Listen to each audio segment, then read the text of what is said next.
Welcome, listeners. You've arrived at the grand finale of the Midnight Circus, presented right here on this station. If you'd like to experience the journey through the short stories leading up to this moment, be sure to check the playlist linked in the description.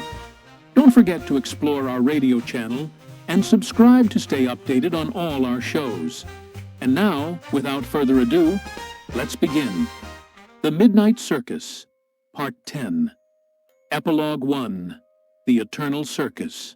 As dawn broke, the once dazzling circus appeared dilapidated under the pale morning light.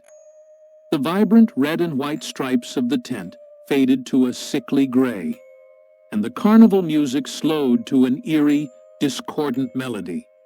The performers, their monstrous forms hidden once more, shuffled into their places as the caravan of carriages began its journey to the next town.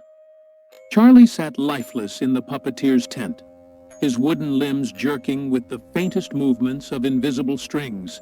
He could feel himself inside the marionette, a prisoner in his own body.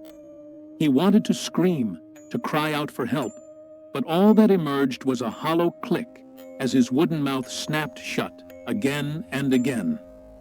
"Dance, puppet," whispered the puppeteer, his voice dripping with malice. The strings tightened, pulling Charlie into a grotesque performance that would delight audiences but haunt his trapped soul for eternity. Sam prowled the animal cages, his once kind eyes now replaced with glowing embers of rage. He tried to resist the beast within, but the hunger gnawed at him relentlessly. As the caravan passed through a forest, he could smell the life around him. Birds, squirrels, even the faint scent of a distant village. His muscles twitched involuntarily as his instincts demanded he hunt. A fellow performer, now a skeletal clown, passed by his cage and whispered, "Don't fight it. You'll only hurt more." Sam snarled in response, his claws scraping against the metal bars.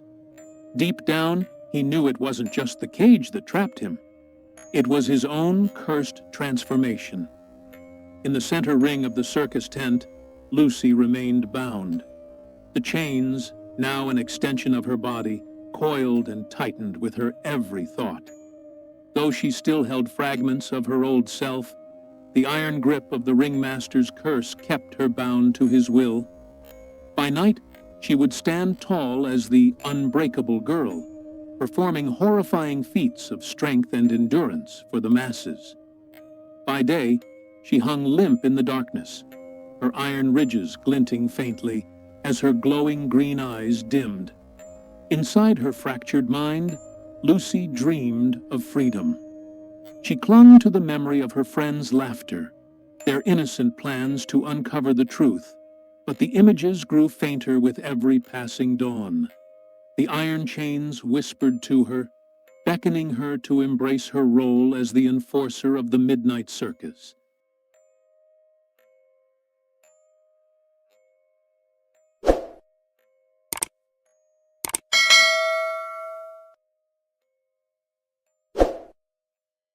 Epilogue.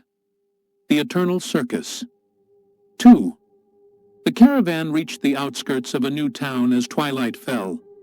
Posters magically appeared on lamp posts and walls, their ink fresh and inviting. They promised a night of wonder, magic, and thrills under the glow of the Midnight Circus. "Step right up, one and all!" The ringmaster's voice echoed in the distance, carried by an unnatural wind. His skeletal grin gleamed in the dim light. Inside the tent, the performers stirred. Charlie's strings twitched as he was hung in place. Sam growled low as his cage was prepared for display, and Lucy's chains coiled tighter as the spotlight warmed her face. The Midnight Circus opened its gates once more, its cursed performers trapped in an endless cycle of torment and spectacle. The whispers began anew in the town, a circus unlike any other, promising magic and wonder. Curious eyes turned toward the glowing tent in the distance, unaware that their lives might soon become part of the show. And as the ringmaster prepared to greet his next audience, he turned to Lucy, his iron warden, and whispered, "A new town, a new harvest. Let's give them a performance they'll never forget." The lights brightened, the music swelled, and the midnight circus began again. The nightmare, as always, continued. Although the suffering of our three friends continues for all eternity, our part in their story has come to an end. With this, I bid you farewell, dear listener, and encourage you to subscribe to our station to discover the exciting stories that await in the future. Until next time.